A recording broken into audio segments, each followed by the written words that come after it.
All right, so welcome everyone. This is a Zoom gathering from Madagiri to talk about Auroville and the bioregion, looking from America back to Auroville. And we're honored to have our panel of locals and one visitor, Achva Stein, David Stein, and Induja Gandhiprasad. And Wendy is here, and Radha the dog is here in case you hear some barking. We're so pleased because I first met David and Akva in Auroville, and David is a planner. Akva is a landscape architect. So they bring a wonderful international perspective. They literally have traveled the world, brought students to different places around the world, and have a global perspective. And I find from the early days, that bigger picture perspective was often missing, and the input that you didn't have to reinvent the wheel. There are already people doing ecological inspired work and trying to build community and trying to break down barriers. And it's wonderful that there are, I would say, the godfathers, godmothers, angels, aunts, and uncles who can be resources. And David Stein actually did a analysis of the bioregion and very compelling argument to focus on water. And I think Induja is going to amplify that. So we'll just be using a very high-tech approach, which is to swivel my laptop around this round table. And so here is Achva Stein, and here is David Stein, and here is Induja. And I wanted to just start with a quote from Wendell Berry, the poet, essayist from America, who said, "I stand for what I stand on." And this love of earth, this identification with nature, which is very much part of the Indian tradition and the Vedas, this is essential. And one of the great things that Auroville, I think, stands for and Mother stood for in having the farms be organic, that they really were seeing whole systems and how important it was to see whole systems. Induja's father was a farmer, and I thought, let's start with that. Let's start with her story of how she grew up on a farm and what he grew, and then have her insights from being in academia here in the US, and then get the response from Akva and David to her comments. So, Induja, please. Yeah, thank you. Hello, everyone. Yeah. Okay. Yeah, thanks for introducing me, Julian, and happy to have this opportunity of meeting wonderful people and all of you and sharing and talking and learning more. So, just as Julian mentioned, yeah, my father is a farmer, and I grew up in a place where everything around me was farming, and we had a backdrop of hills, which is part of the Eastern Ghats, which is less well known compared to the Western Ghats. But yeah, with all the, I would always consider, like when I imagine back how it was like blankets of farming fields, rolling out till the edge of the hills, and everything I could see around was like touching the base of the hills. That is how it was. And I was always curious to, even though the hills looked very closer, I was always curious to get to the foothills because that's where it ended, right? I have gotten there with my own little adventures, and uh, to to say how it was a place which kind of where I grew up with no borders. It was owned by different people, but I never knew borders. I could walk through those fields fearlessly, as if everything was mine, and I was growing up there. I could feel that every time, and I felt all my core values that I grew up with were connected to the landscape and people, because everyone were so happy to see each other, so happy to share. We've always grew up with sharing what we grew in our farm with other people, because some people would not have resources to grow some things, but they would want that, and same. So it was a beautiful system of sharing, and whatever we make at home we would share, and that's the kind of richness that we grew up in. And I there was very less store bought things. Everything could be sourced locally, and we would go to the store, to the nearby town, like once a month or something, to get whatever we couldn't, and that's it. We would live on what was from our land. And as I could see the time passing by, I could see the green was turning a little brown. And that is where I was not aware of the word development or the phenomena of development at that time. I was really young, but there was something changing at that time, and it never stopped. It doubled up, and it became very rapid, and it started developing, and all of these green were slowly diminishing and were becoming brown and brown. And that is the first point. At the early age I could not see. And so our house would be at a little distance from our farmland, and I had never had to take road to go there. I would just go in within the fields and explore and find some fruits from the trees and take them, eat them on the way, go. And that's how I would go to commute between farm and our house. But later point, and even today, I cannot, there is no way that I can do that. The only way I can go is via the roads.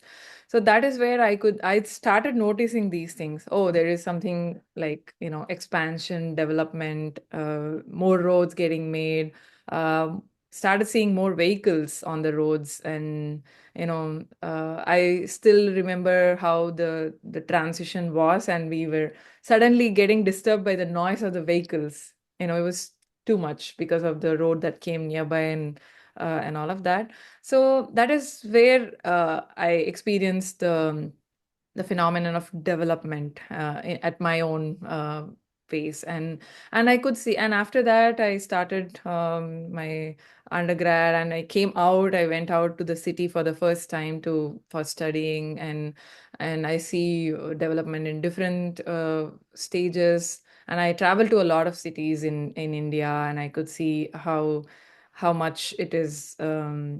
It's good, but it is also affecting a lot. And for some years, I actually felt I was losing the connections to my values, because there was a big change that the landscape was going through.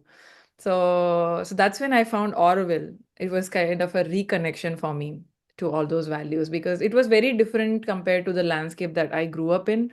There was no forest in my hometown. I mean, there were forest areas, but I did not grow up in the forest kind of area. But then I could reconnect back to a lot of values coming back to Auroville.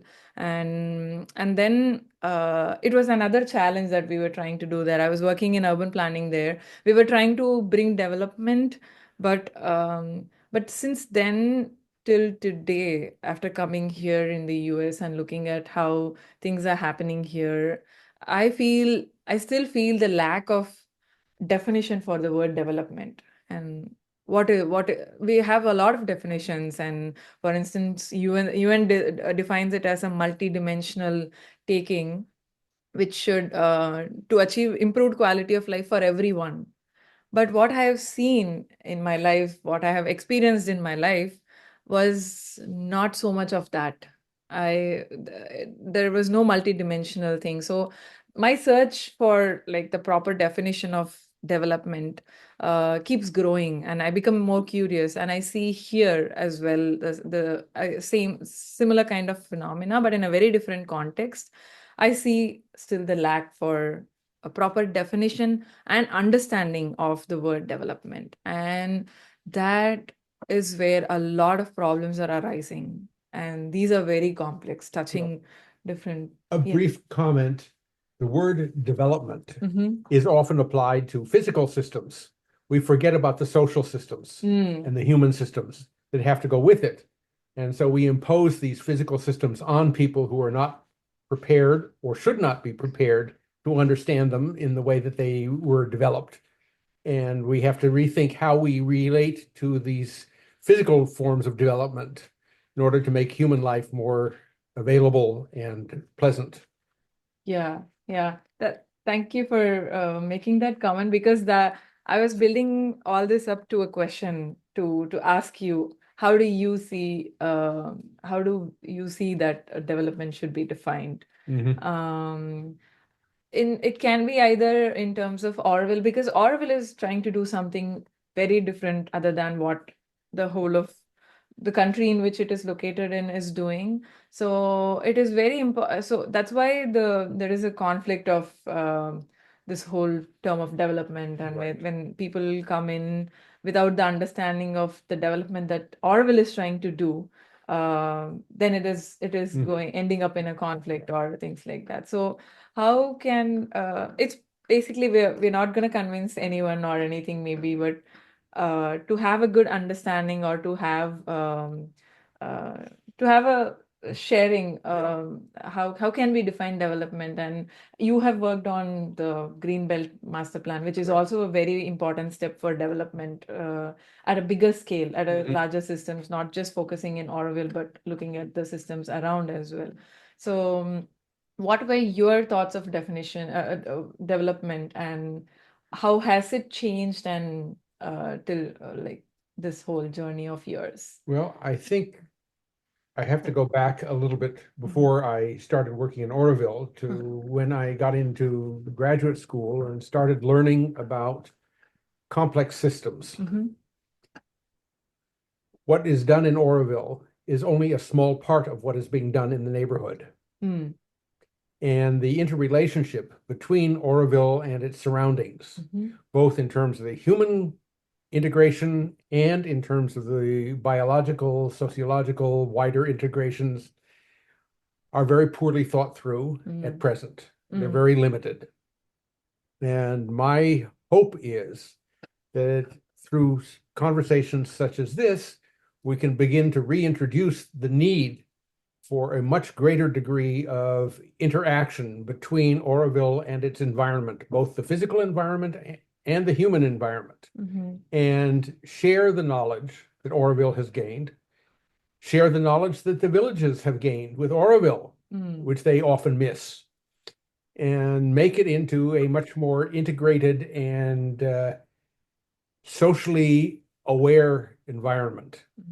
I had the privilege of attending a Women's Water Day when I was in Auroville many years back. I don't know, 6, 7, 8 years ago. And it was just wonderful to see how many people were involved and how particularly the women were chastising their men for misusing water. And that needs to be paid attention to. And it's not a question of conflict, it's a question of accommodating and finding ways in which to share. And development, unfortunately, rarely includes the word share. And we all live on a planet whose resources are being stretched beyond the limits. And we have to figure out how we can live within the limits that are imposed by nature, imposed by our own intelligence, and make the best of it, which we are not doing. And that was where I bring my perspective to look out more broadly at what's happening in the environment, what's happening in the society, and get people to understand how to work together in ways that they have not previously contemplated. It really struck me, Induja's done some research, and this idea, we know one of the most interesting films I saw early on in Auroville was someone who was arranging a marriage and was visiting the family. and of the prospective bride, and tasted the water on the pump and tasted salt. And the saltwater intrusion and the death of the date palms, and this is a significant problem in a coastal area. And you've done some research on that. And I was very interested, now that you've been in America and are looking back at Auroville, uh, what have you learned from your research, and what insights would you want to bring back to a bioregional approach in Auroville? Yeah. So the research that Julian mentioned is about for land use policy and planning class that I had last semester. I had to work on a real issue that is happening and propose some ways that it can be mitigated or avoided. So I chose I think it's still not a news, and not many people know about it yet, that the Public Works Department of Tamil Nadu has built a dam in Karuveli, close to the mouth of Karuveli, where it meets with the sea, and the whole wetland is formed because there is the seawater mixing, and because of the mix of the tides and everything, it makes it a brackish water ecosystem, which is not very common. We have a lot of freshwater ecosystems. This is brackish water because the seawater meets with the fresh water, and that is why it is able to support a lot of different ecosystem, like for instance the mangroves. So recently they have built the dam in 2021, and because of that we see that, and especially I think it is very interesting to go back and see how the Karuveli is now because of the huge rainfall we had recently. So the dam is first thing cutting the mix of the waters. Second thing has increased the height of the Karuveli wetland, where the birds come in, and the migratory birds come in and stay for the winter that we have. So it has increased the height of the depth of the water, which makes it difficult for the birds to come in and breed over there. So last year already the bird count was less, and it was published in a newspaper that how much between 2 years, between 21 and 24, 23 data, there was more than less than half of the birds only came in there and bred. So it's very evident, but then government who should be focusing on development and protecting our water bodies are doing something, thinking that their motivation was not at all bad. In fact, they wanted to prevent saltwater intrusion. They wanted to provide more water for the bioregion by creating this huge water reservoir. But they forget that nature doesn't work like that. Nature has its own way, and we cannot expect to change it, disturb it, and then work for us, in favor of us, right? So my project was focusing on giving recommendations to the government on how they could prevent that, and how they should be removing the dam, and they should be focusing on the area networks that we have in our bioregion, the tank networks we have. If they focus on that and create more local solutions, the people will have water security more than trying to create a centralized big water storage from there. They have to use more mechanical systems to pump them to the villages and create a new supply system. So that was my recommendation. And following that, this semester I wrote a policy brief addressing to the government. It's still a project that to give protection to the water bodies, the tank systems, that should be the next step that the government takes on seriously. And that has been part of our regional planning efforts in Auroville as well. Auroville, organizations like Pichandikulam, Palmyra, and a lot of other organizations, the Orville Botanical Gardens have done a lot of work in revitalizing those tanks. But it's still not enough. You're referring to local reservoirs Yeah, that were there for millennia. Yeah, they were 11th yeah. century. Yeah, they were such an ancient marvel engineering that has been done by the ancestors, and great potential for having water security, but we have to tap into that So resource. Achva said from which century? 11th century, the upper part of the tank, the whole area was done, was Yeah. finished in the 11th century. Yeah. And it worked for a long time Mhm. till actually part of it worked in the British time also. Yeah. And then when the government of India took over, like every other country, that was the end of that. But mostly like that, because you had to have it part of the general policy, part of the individual policy, and so on. The problem that I found when I came to Auroville is that you have a group of people who all are very interested in development, but each one from his own point of view. For instance, if you are an architect, the only thing you want to see is things. Object in building, road building, and things, material things, and everything else is not considered important. If you come from other background, which is more human, then everything is interested in people. Do we have enough clean water? Do we have enough places to have the sewage going? What kind of trees we can plant that can give more fruit. And then, of course, there are these people, and some of them are me, who said, that has nothing to do with what the land needs.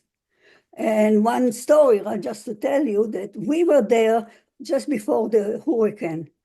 That was Cyclone. the Tane, cyclone. The or- cyclone. Before the cycle, there was a meeting, and I said, listen, you shouldn't plant these trees. You are going to lose them. And everybody, first you're going to lose them, and second, you're wasting a lot of land and time into it. So start thinking about different kind of trees. And I'm talking about agriculture and non-agriculture. Of course, I'm a woman and a foreigner and not even American. So everybody was laughing, but the typhoon came. The morning I got up in the morning, every trees that I said will cut, destroy, and got cut into pieces was done.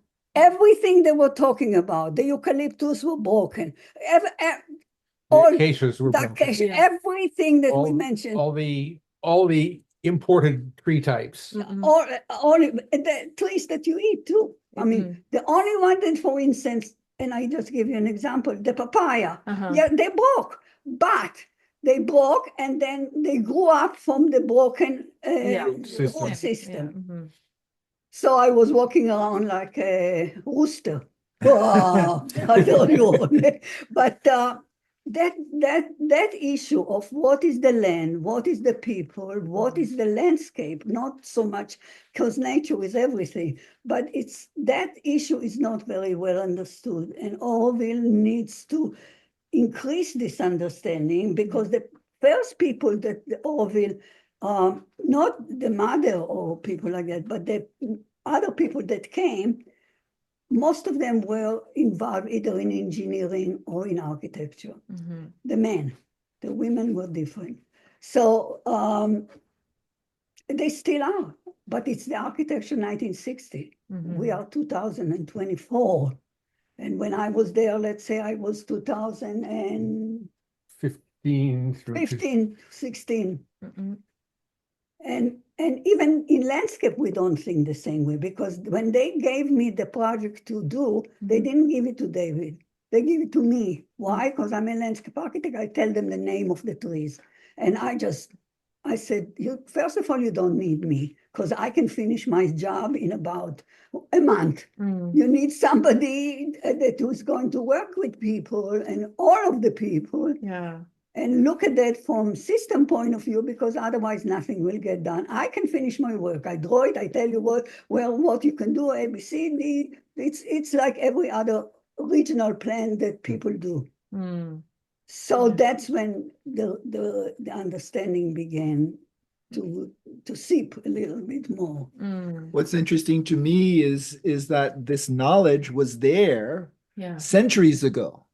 And this idea that we don't need a bore well to pull the water up, and the energy that involves, and the mineralization and the salts that are brought up that make the soil less fertile, we had it, and we lost it or ignored it.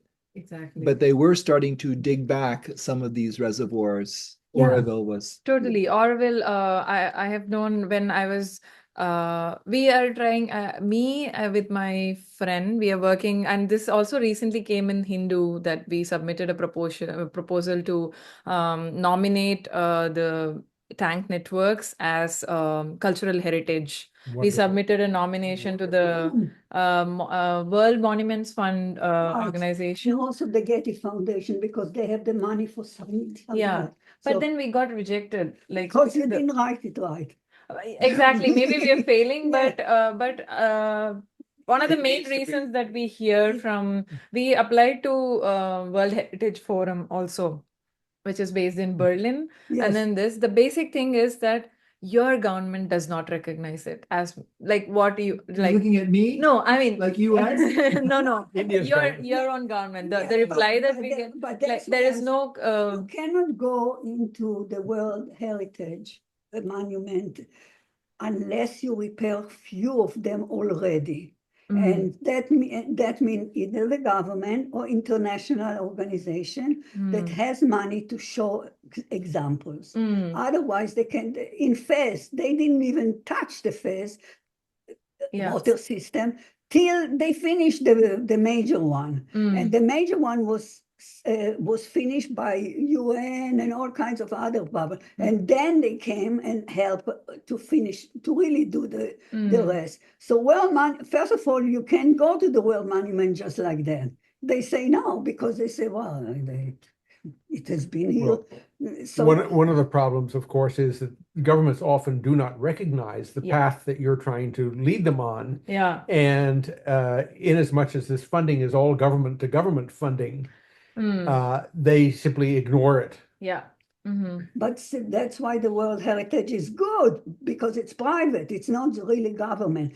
But to make it, you have to go to hoops. And that's one of the things. Another thing is to realize that just looking at the water by itself is not the main issue. The main issue is pollution. When I first came to India, everybody say you get sick because it's dirty. Dirt is nothing compared to what happens now.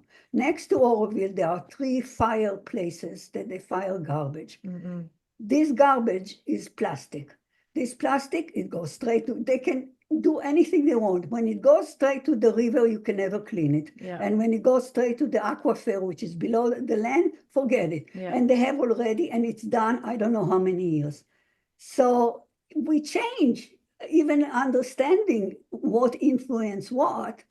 And that has to be part of the story also. And that's until the UN and the governments all over the world get together.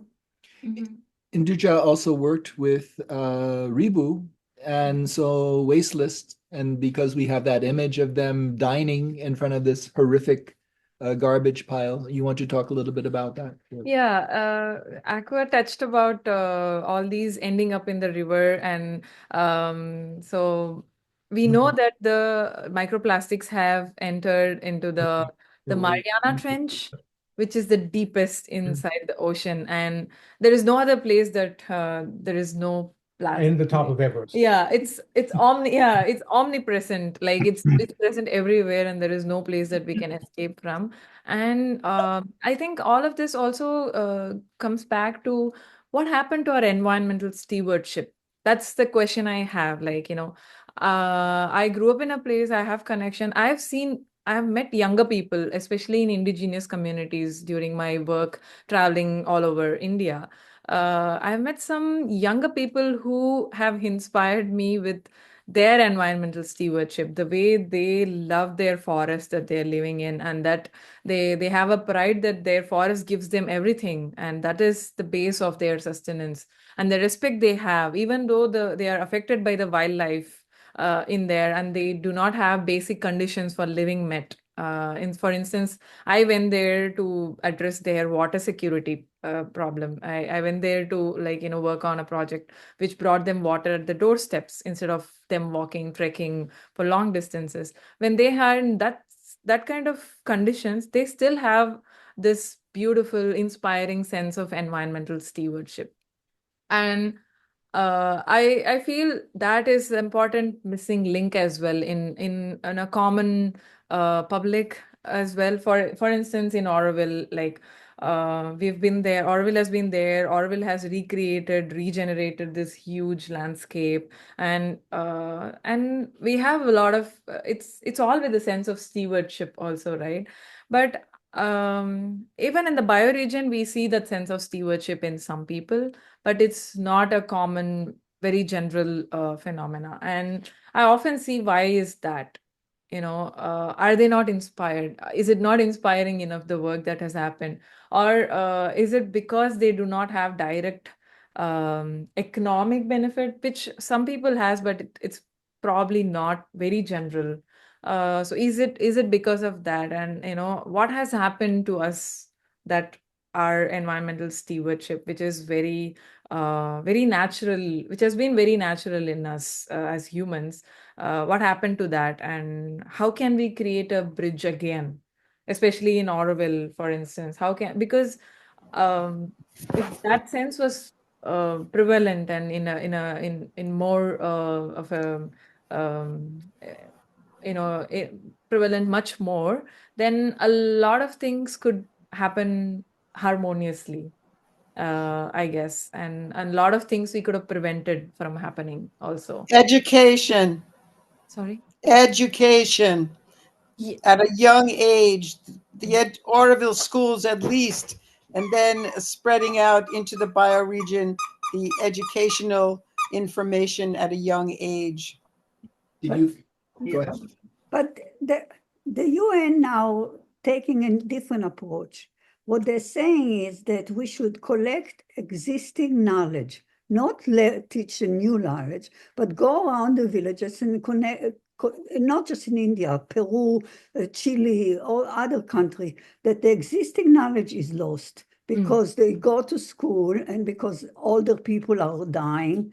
And so the real knowledge that is inherent in the place itself, it's not just something that is existing, because it's disappearing. And that's what they call traditional knowledge system. And they are starting to understand it.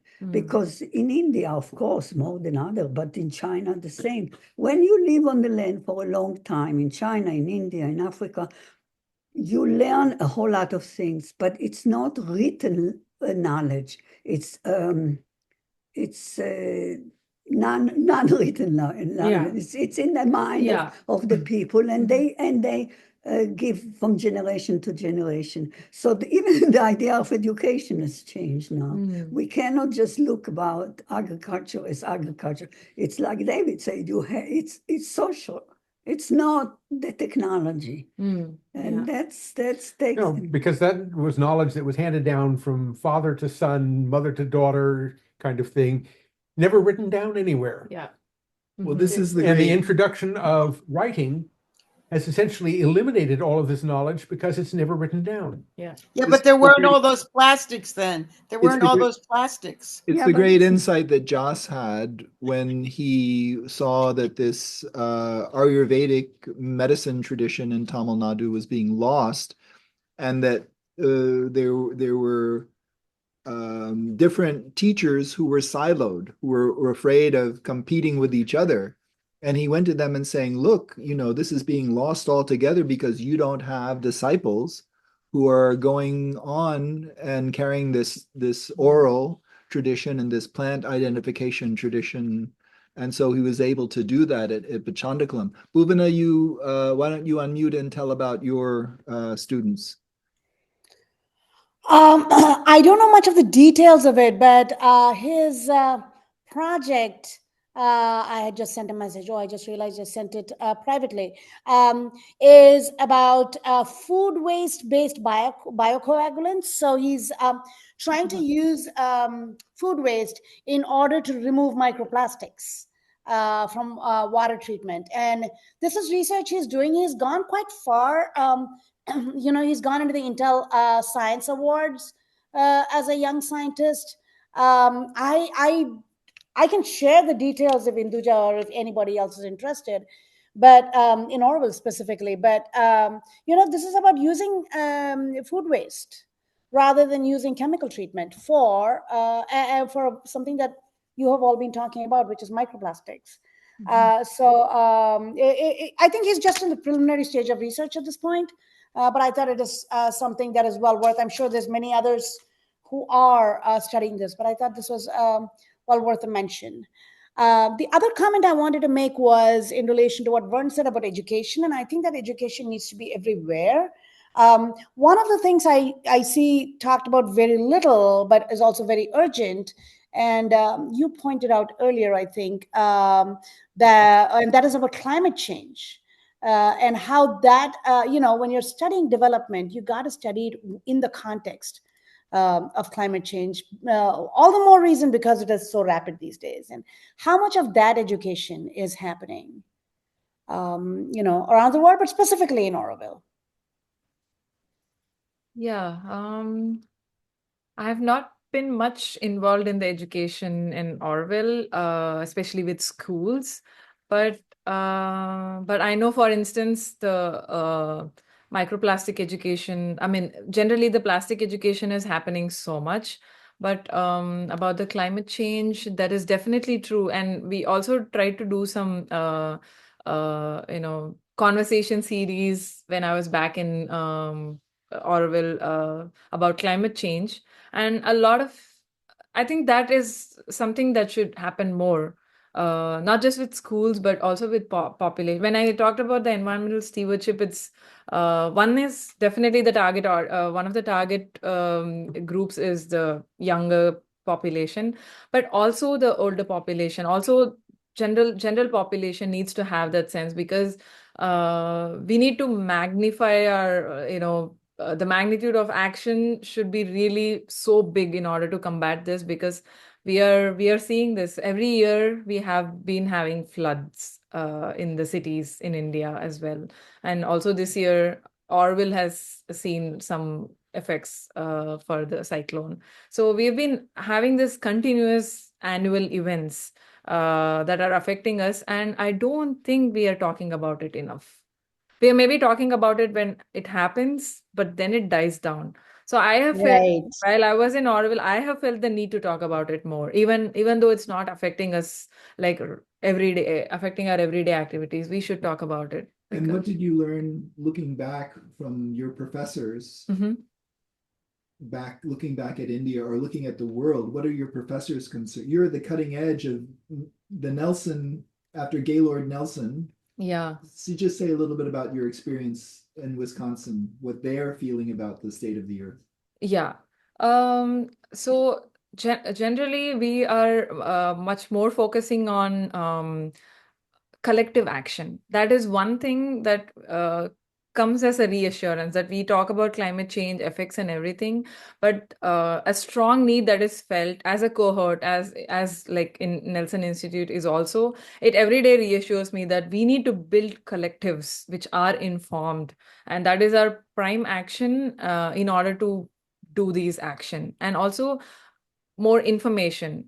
So we are specially trained in communication. As much as we are trained in the science and technology, we are also trained in communication to be good communicators, because it is all about having this collective, having this movement where we can mobilize action, because some NGOs focusing on climate action, some UN organization focusing on climate action is not at all enough for today's the magnitude of problems that we have today. So that is emphasized very much for us, because we need to start thinking about having the last person on the earth, for instance, like last person is, sorry, the remote person on the earth involved in this, because more of what we do is actually affecting them more than us, right? The social disparity that we have, what we are doing there is affecting them more than what is affecting. Pacific Islander is going to be underwater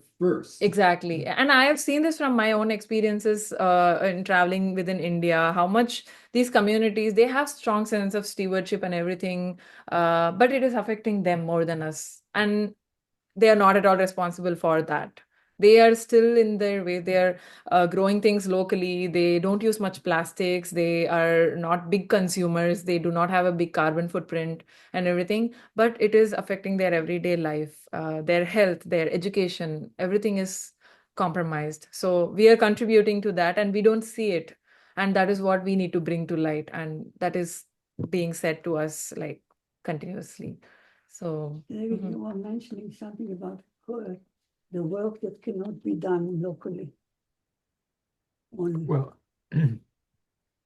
all of these systems interact. This is one of the difficulties that we have, is that there's a great deal of poorly understood phenomena that we need to pay attention to. And it isn't just a question of solving a problem of water storage, for instance. It's a question of where the water is coming from and why. You can store all the water you want, but if you're getting too much of it because the rainfall is going up because we have changed the climate, that's not going to help you very much. Yeah. And we have to understand these complexities, and we have to find ways to get young people in particular to begin to bring pressure on their parents, their neighbors, their governments, the world as a whole, that unfortunately we have gone past the point of no return at this stage, and we have to come back. It's very, very dangerous at this point for the whole world. Yeah.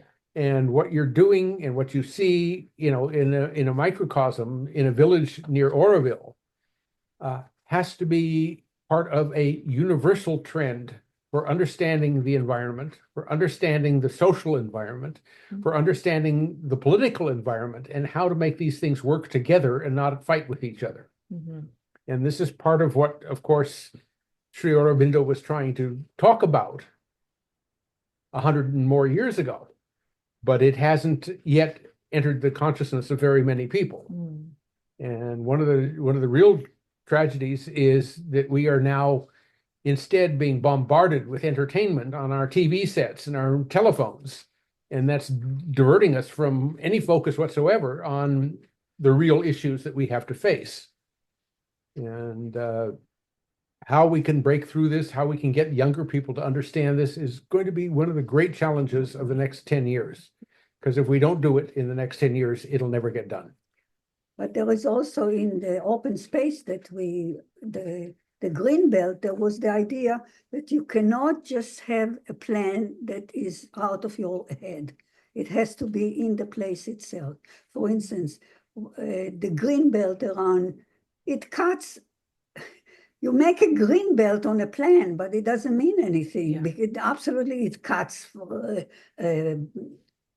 land, it cuts rivers, anything. It doesn't mean anything. So when we worked on it, we also did a open space plan that shows you the difference between the green space, the circle, and what you should do all around.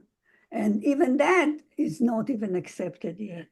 And so it has to have a big thought at the same time with realistic small thoughts. Yeah. What's interesting is that we have the consequences of the lack of planning exemplified here in the US with the Colorado River Basin. And this may be the next assignment that she'll be taking up. So why don't you connect your thought that you wanted to share with your... Yeah, sure. And I also want to add something to the last points that we were talking about is another thing that we are doing constantly these days, something different from what was being done earlier, is to consider climate change in all our planning, in a restoration plan or in a conservation planning that we are doing. We are keeping that aspect now, bringing that aspect now. And some of our programs, some of our softwares haven't been modified yet to integrate that. We are doing it still manually, but it is a very important need for us. And if I look back into Auroville's planning and things like that, I think that can be a space that we need to focus on as well. Like we have a plan. We still have some things that we don't agree upon